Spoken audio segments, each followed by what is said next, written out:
warahmatullahi wabarakatuh. Di sini saya akan menjelaskan desain pembelajaran menurut beberapa tokoh.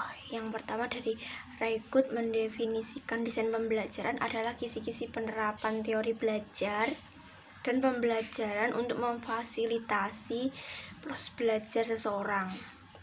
Selanjutnya dari Genek dan kawan-kawan menyatakan bahwa desain pembelajaran adalah sebuah usaha dalam membantu proses belajar seseorang, di mana proses itu mempunyai tahapan segera dan jangka panjang. Dick dan Carey mendefinisikan desain pembelajaran adalah mencakup seluruh proses yang dilaksanakan pada pendekatan sistem yang terdiri atas analisis, desain, pengembangan, implementasi, dan evaluasi. Dan yang terakhir menurut Searle dan Rickey mendefinisikan pembelajaran adalah proses yang terorganisasi yang meliputi langkah-langkah penganalisisan, perencanaan, pengembangan, pengaplikasian, dan penilaian pengembangan. Selanjutnya saya Masrura Suci Sinta Dewi, NIM 18314111110. Nah, desain pembelajaran menurut Syaiful Sagala yaitu pengembangan pengajaran sistematik yang digunakan secara khusus teori-teori pembelajaran untuk menjamin kualitas pembelajaran. Di sini mengandung arti bahwasanya menyusun perencanaan pembelajaran harus sesuai dengan konsep pendidikan dan pembelajaran yang dianut oleh kurikulum. Nah, dapat saya simpulkan desain pembelajaran yaitu suatu praktek penyusunan media teknologi komunikasi untuk membantu mentransfer pengetahuan secara efektif antara guru dan peserta didik. Warahmatullahi wabarakatuh. Nama saya Reza Devita Afiani, NIM saya 183141097. Saya akan menjelaskan tentang komponen-komponen yang ada di dalam desain pembelajaran. Komponen-komponen yang terdapat di dalam sistem pembelajaran biasanya digambarkan dalam bentuk yang dipresentasikan dalam bentuk garis atau flowchart. Model desain sistem pembelajaran menggambarkan langkah-langkah atau prosedur yang perlu ditempuh untuk menciptakan aktivitas pembelajaran yang efektif, efisien, dan menarik. Komponen utama yang terdapat di dalam desain pembelajaran itu ada 5. Yang pertama adalah tujuan pembelajaran. Tujuan pembelajaran merupakan penjabaran kompetensi yang akan dikuasai oleh pembelajar. Konsep tujuan pembelajaran yang dikemukakan oleh Major menitikberatkan pada tingkah laku peserta didik atau perbuatan sebagai suatu jenis output yang terdapat dari peserta didik, yang dapat diamati dan menunjukkan bahwa peserta didik tersebut telah melakukan kegiatan belajar. Komponen utama di dalam desain pembelajaran yang kedua ialah peserta didik. Peserta didik merupakan komponen utama di dalam desain pembelajaran. Peserta didik yang menjadi fokus itu meliputi karakteristik peserta didik, kemampuan awal, dan prasyarat. Dalam menentukan desain pembelajaran dan mata pelajaran yang akan disampaikan, yang harus dilakukan para desainer pembelajaran itu ialah memperhatikan kondisi belajar siswa, sehingga siswa dapat melakukan pembelajaran itu secara nyaman dan termotivasi di dalam proses pembelajaran tersebut.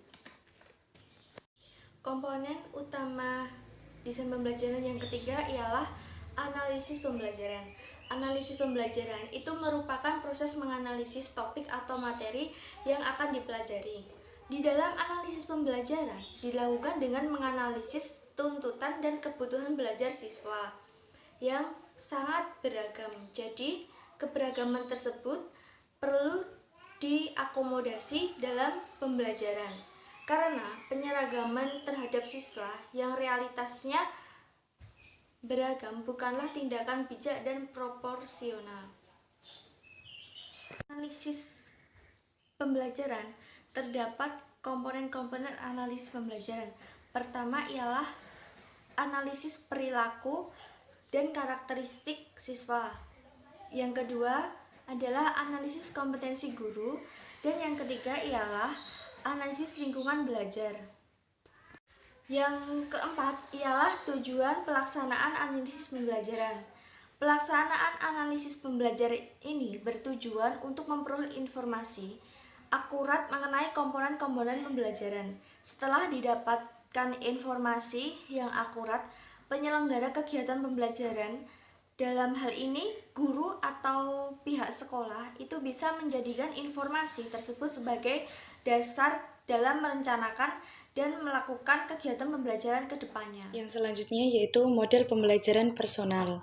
Model pembelajaran personal ini berpusat pada individu sebagai sumber gagasan belajar. Nah, pada model ini berorientasi pada teori humanistik. Contoh implikasinya yaitu bertingkah laku dan belajar merupakan hasil pengamatan atau learning to do, dan aktualisasi diri adalah dorongan dasar individu, yang mana setiap individu memiliki konsepsi diri yang berbeda. Mengajar bukan yang terpenting, namun belajar siswa sangatlah penting, yang dimaksud dengan learning how to learn. Dan mengajar hanya sebagai perantara suatu hubungan hubungan produktif antara siswa dengan lingkungannya. Contohnya seperti saat guru menjelaskan bagaimana metode atau cara hidup sehat. Nah, di situ siswa akan berusaha untuk menerapkannya di kehidupan sehari-hari. Nah, yang nomor 4, model pembelajaran modifikasi perilaku. Model ini berorientasi pada teori behaviorisme, yang mana hanya berfokus pada perubahan perilaku psikologis siswa dan perilaku yang tak teramati. Nah, implikasinya yaitu guru selalu memperhatikan tingkah laku belajar siswa. Modifikasi tingkah laku yang berkemampuan rendah, contohnya guru memberikan suatu penghargaan kepada siswa. Terima kasih. Bismillahirrahmanirrahim. Assalamualaikum warahmatullahi wabarakatuh. Di sini saya akan menjelaskan tentang model-model desain pembelajaran. Model-model desain pembelajaran yang pertama yaitu model pembelajaran pemrosesan informasi. Model pembelajaran ini berkaitan dengan kapabilitas atau kecakapan seorang siswa dalam memproses informasi dan sistem yang dapat meningkatkan kapabilitas tersebut. Dengan pemeriksaan informasi, terdapat cara-cara bagaimana seseorang merespon stimulus dari lingkungan, mengorganisir data, memaknai masalah, mengembangkan konsep dan solusi akan masalah tersebut, sehingga kemudian menerapkan simbol-simbol verbal dan non-verbal. Kapabilitas kecakapan merupakan iuran dari pemeriksaan informasi yang terdiri informasi verbal, kecakapan, intelektual, strategi kognitif, sikap, dan kecakapan motorik. Selain dari itu, berkaitan dengan model pembelajaran pemrosesan informasi, terdapat beberapa hal yang perlu diperhatikan seperti berikut. Yang pertama yaitu melakukan tindakan untuk menarik perhatian siswa. Yang kedua, memberikan informasi mengenai tujuan pembelajaran dan topik yang akan dibahas. Yang ketiga, merangsang siswa untuk memulai aktivitas pembelajaran. Yang keempat, menyampaikan isi pembelajaran sesuai dengan topik yang direncanakan. Yang kelima, memberikan bimbingan bagi aktivitas dalam pembelajaran. Yang keenam, yaitu memberikan penggunaan dan umpan balik feedback terhadap perilaku siswa. Yang ketujuh, melaksanakan penilaian proses dan hasil. Dan yang kedelapan, yaitu memberi kesempatan kepada siswa untuk bertanya dan menjawab berdasarkan pengalaman. Kemudian model yang kedua yaitu model pembelajaran interaksi sosial. Model pembelajaran interaksi sosial bermula dari konsep masyarakat dan perkembangan relasi interpersonal. Model ini mengembangkan bahwa hakikat manusia adalah menjalin realisasi dan menciptakan masyarakat yang lebih baik. Inkuri yang ilmiah diperoleh dari model ini. Model ini didasari oleh teori belajar Gersat yang menyatakan bahwa objek peristiwa dipandang sebagai keseluruhan bagian. Maka pembelajaran akan bermakna bila diberikan secara utuh. Aplikasi teori Gestalt dalam pembelajaran diantaranya pengalaman pembelajaran bermakna, perilaku bertujuan, dan prinsip ruang hidup. Pembelajaran